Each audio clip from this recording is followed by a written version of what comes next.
5-year run. Fuck they talk about Cabo? What they talking about, man? I ain't been back 12 hours yet. Right, come on. A 50. We bring the 50 out, man. Shit looking type slick.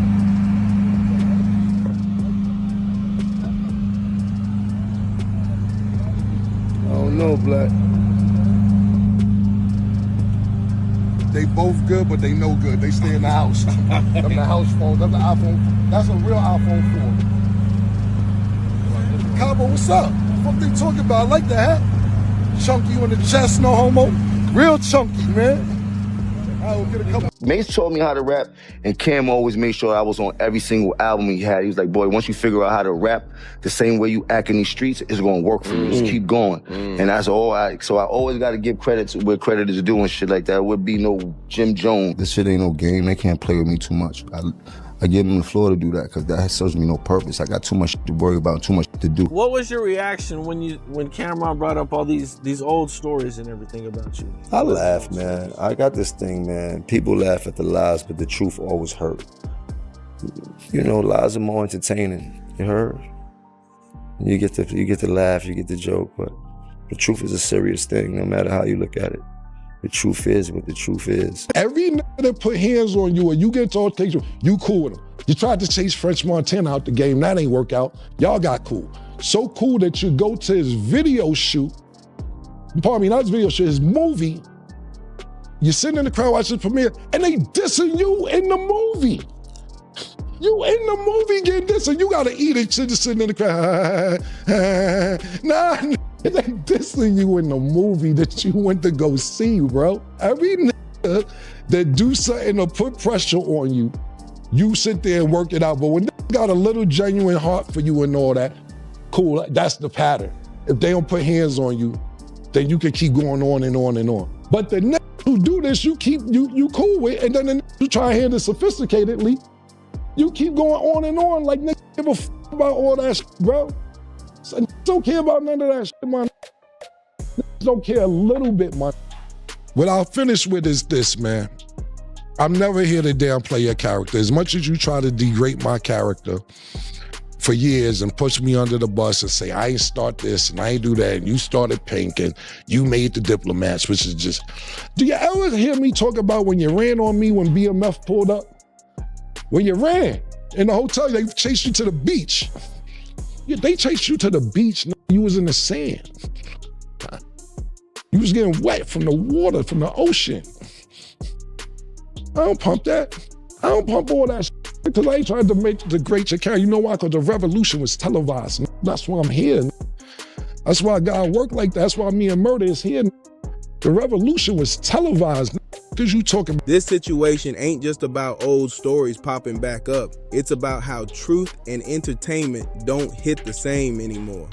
When Cam brought up those old moments, Jim didn't get mad, didn't panic. He laughed it off like it was nothing, but don't get it twisted. Laughing doesn't always mean it doesn't hurt. Jim made it clear that lies travel fast because they're funny, easy, and made for jokes. Truth though, truth hits different. Truth sits heavy even when people pretend it's not there. You can laugh at rumors all day, but when the truth shows up, it changes the whole mood. That's why Jim said, this ain't no game and nobody can just play with his name like that.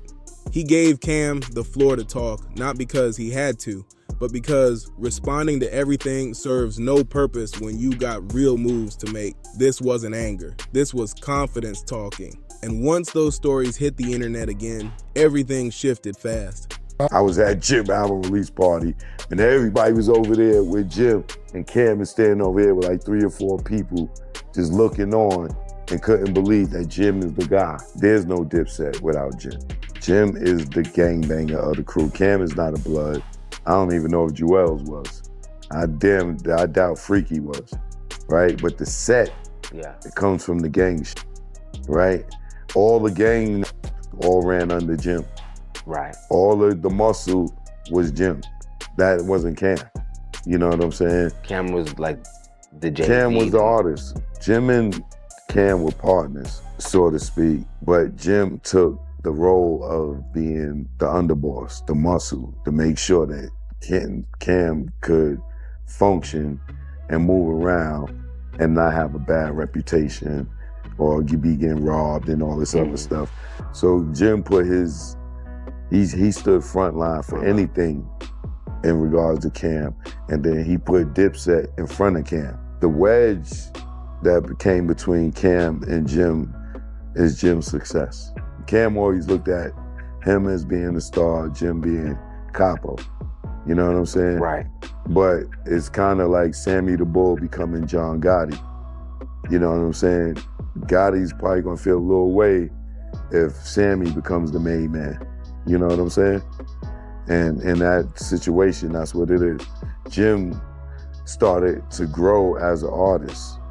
And as he started to grow as an artist, he started moving from standing behind Cam to he started standing next to Cam. And then it got to a point where he stood in front of Cam. And Cam was looking him over his shoulder like, yo, what you doing?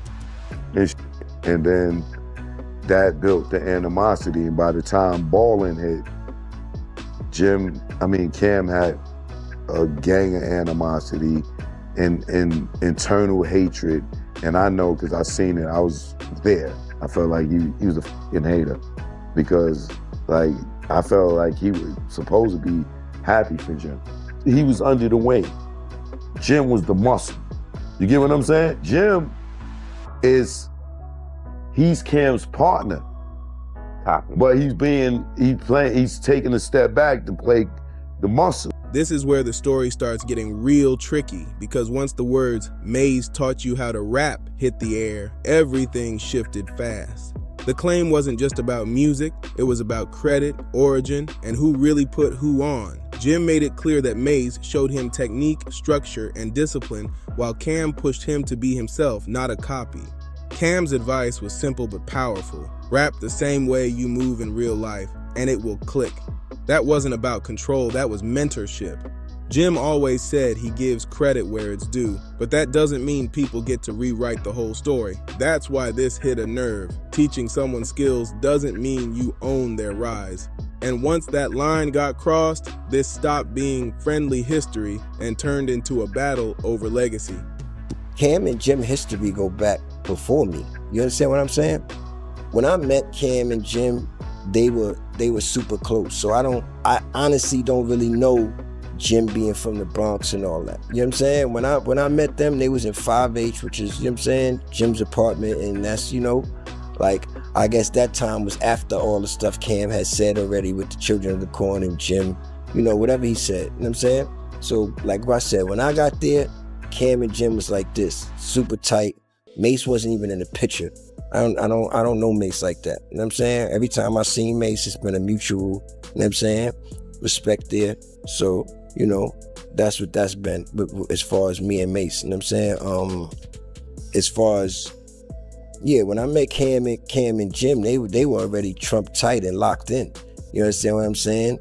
The Diplomats was already a name they had. You know what I'm saying? I don't sit there and claim I made the dip, so that's not something I'm doing. You know what I'm saying? I made Dipset though, the two. Yeah, I did that. You know what I'm saying? This is where people started calling out a pattern, and it got uncomfortable fast. Jim's name got tied to the idea that he tried to pressure French Montana out the game. And when that didn't work, suddenly everything was cool again. Not just cool. Movie premieres, public appearances, sitting in the crowd while shots were being thrown right on screen. That's what made this look wild. Imagine watching a film, knowing the energy is aimed your way, and still sitting there like nothing happened. To some people, that looked calm. To others, it looked like swallowing disrespect. The bigger argument wasn't even about French. It was about how Jim handles pressure. The claim was simple. When it's real heat, things get smoothed over. But when it's just talk, the back and forth never ends. That's why this moment added fuel to the conversation. This is where podcast culture changed everything. And once names get mentioned, the door swings wide open. The internet gets kind of crazy with the lies. The lies be going crazy on the internet. The lies start from a narrative, and a narrative starts from a person, and you just got to look at it like that. But I've never been one in my life to care about clearing up no rumors. Like that just takes time out of my day from making money. I know who I am. I'm very comfortable in my skin. I stand 10 toes down on everything I believe in. I don't change my pivot, and everybody knows that. I mean, as you can see, I would not be here if I did anything else but be me. Stop tricking out their freedom, bro. This is gonna be the last time I address this. Whatever you got to say after this, good luck. I wish you luck. I got other shit to do. This is not on my motherfucking plate. Believe what you want to believe, because I got other things to do. You feel me, Murder? I ain't want to snap one of them nose, but yeah, I'm good. Here goes some popcorn stacks. Thanks. Jim wasn't directly attacked, but his name was brought into the mix. And in this era, that's enough to respond. That's how these platforms work now. One comment turns into a headline overnight. Jim chose to address it his way, standing firm and pushing back. Camron chose his own approach too, and once both sides picked a lane, the internet did the rest. Clips got chopped, narratives got twisted, and suddenly old history looked brand new. That's the thin line people talk about. You're told not to respond, but silence gets treated like guilt. Speak up and it turns into chaos. Jim Jones didn't start this, but once the mic was open, there was no putting it back down. This right here is where everything really cracked, because this wasn't just personal. This was power shifting in real time. But now people got these platforms where, you know, they asking people, so it's like a thin line. So then you got Jim, like, it's just like people say, you can't respond. Even though Jim wasn't attacked, his name was mentioned. You understand what I'm saying? So now it opens the door for Jim to say something back. That's what happens. You know what I'm saying? With these podcasts and shit like that. So it opens the door, and Jim chose to, you know, say why just on his dick. You know what I'm saying? That's how Jim chose to carry it. You know what I'm saying? And then, you know, Cam chose to carry it the way Cam chose to carry it, and you have what you have now. You know what I'm saying? All I can say is Jim and Cam are very competitive. You understand what I'm saying? They've always been competitive, and it got to the point to where, you know, they had to be competitive against each other. I really looked at podcasts the other day. I was watching a bunch of podcasts. I'm like, it's crazy how all these old stories are getting everybody into so much trouble. These are just be old stories. Even like all that Cam said. All that Cam said was something. He said all that on a live he did before. Or pretty much, like he did, you know what I mean? With him and Jim had some words, you know, they weren't on the best of terms years ago. So, you know, it's just new to the new listeners, you know what I'm saying? And the new internet fans and the new people that are on, you know, these podcasts and listening to these podcasts. So, you know, this is just like a double back of something that happened a couple of years ago. You know what I'm saying? So I'm just like, did this again. You know what I'm saying? Regardless of, like I said, you know, because I have my own issues with, you know what I mean? Behind the scenes, or whatever the case may be. We all probably have our own issues behind the scenes with whoever, but, you know. From the jump, the roles were clear. Camron was the artist, the face, the spotlight. Jim Jones was the muscle, the front line, the one making sure everything moved safely and smoothly. Mase needed to go on a diet. He needed to get his life together. He needed to go to the doctor and get a physical. He looked terrible, bad body, back ass. He looked big around the neck. Waist looked crazy. I'm body shaming this. You heard? He needed to go get his shit together, get on the treadmill, do some push-ups, do something. You heard? Especially for playing with me. For a long time, Jim stood behind Cam, holding the line so the vision could grow. Then Jim started leveling up as an artist, and that's when the energy changed. You was a fan. You begged us. You are a fan, nigga. A fan. So you can sit around and act like you've been around all this Harlem shit and everything. You ever see somebody from Harlem try to act like they from Harlem so bad that you got to keep saying, I'm from Harlem? From Harlem, know who's from Harlem. You don't have to keep saying you from Harlem. Yeah. Standing behind turned into standing next to, and then next thing you know, he's standing out front. That shift didn't sit right. When the spotlight starts drifting, pride gets tested. It's like when the underboss suddenly becomes the main attraction. Somebody's bound to feel away. They know what I've done. And dance around it all they want and shit like that, joking, but they know if I get upset, it's gonna be a real problem. Get out of here.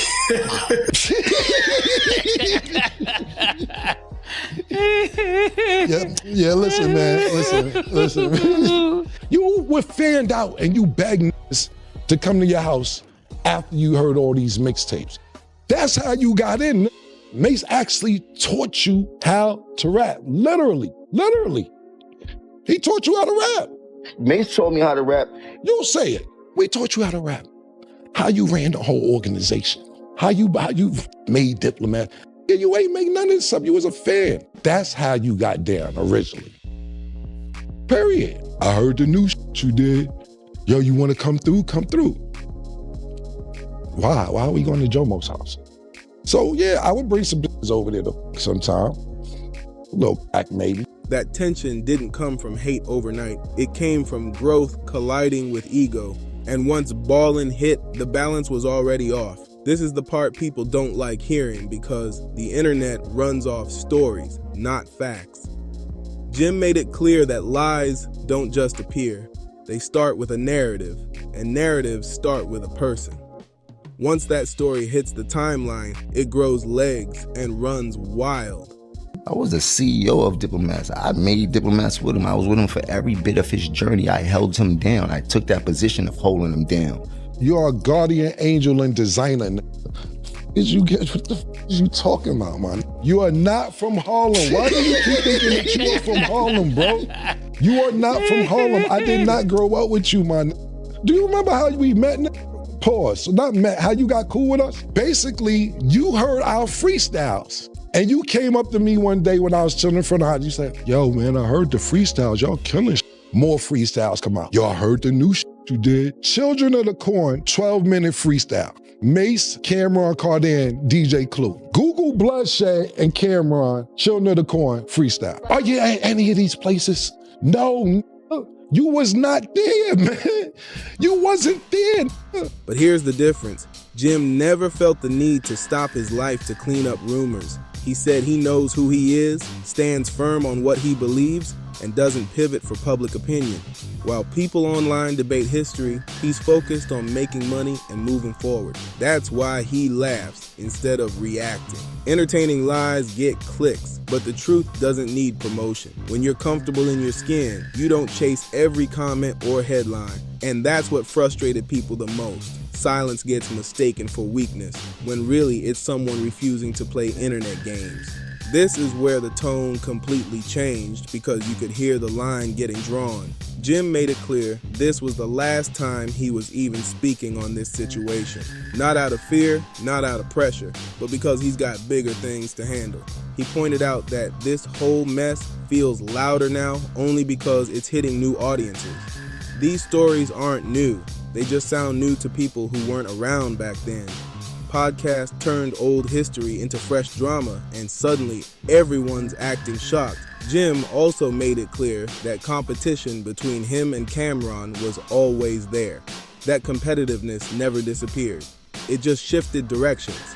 At some point, competing with the world turned into competing with each other. That's why Jim shut it down right here. No more back and forth, no more explanations, no more entertaining it. Believe what you want, pick your side, and keep it moving. Because he's not parking his life in comment sections. And this is how old history turns dangerous in a new era, because these platforms don't let nothing stay buried. Stories that were once private conversations are now headlines, clips, and debates for people who weren't even around back then. What made this explode wasn't new disrespect. It was old moments meeting new microphones. Once names get mentioned, the rules change, and silence starts looking like guilt, while speaking turns into chaos. That's the thin line everybody keeps tripping over. At the end of the day, this ain't about who talks louder. It's about who you believe. Some people laugh at the stories, some people feel the truth hit hard, and others just here for the entertainment. So now it's on you. Drop your thoughts in the comments, let it be known where you stand. Smash that like, hit subscribe, and press that hype button